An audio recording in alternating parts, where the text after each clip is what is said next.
First of all, she was born with a rare disease at Children's Hospital.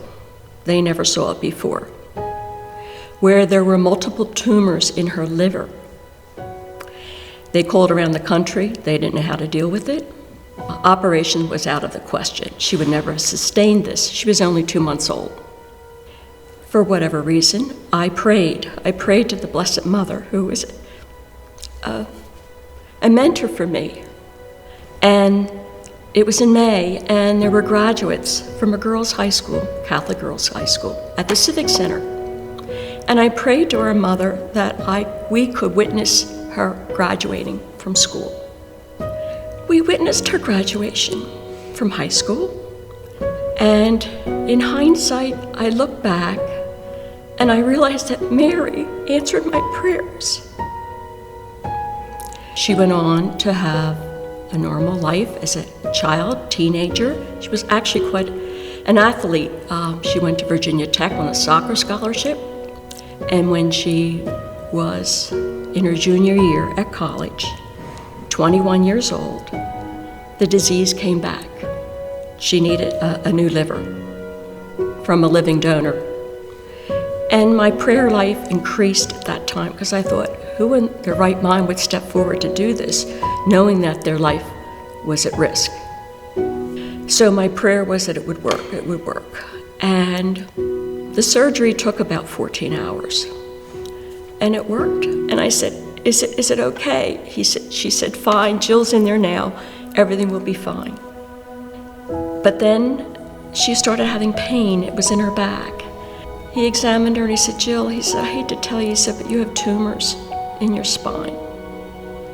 She battled heroically. Her doctors were wonderful, they gave her drugs to combat it. But she was unique in the sense, she said, you know, Mom, I'm not going down without fighting. And I want to give back. I want to be a nurse. I said, Jill, a nurse? She said, oh yeah. So she went, applied to Villanova Nursing School. Meanwhile, the disease was starting to ravage her body. She fought, and she fought. And then finally, she would go down, and finally she said, when she turned 25 years old, that March of '05, she said, okay, I'm putting it in God's hands. I'm done with the meds. It's not working. She was in a lot of pain. She was supposed to get a job, actually, as an extern in Penn for nursing. And she came home that Memorial Day weekend and called them, and she said, I'm dying. I'm going to be coming in as a patient, not as a nurse.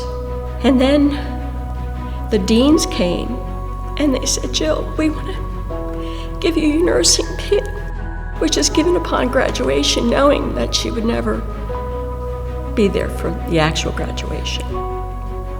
They pinned her on her deathbed. And she said, wait a minute, we're not done here. I want to set up a scholarship for nurses, not just for financial need, but they have to have extra baggage like me, a medical condition. I said, we can do that. She died at home, July 12, 2005, with a smile on her face. And when she was dying, we were taking turns, my husband Tim and I, coming out and sitting with her.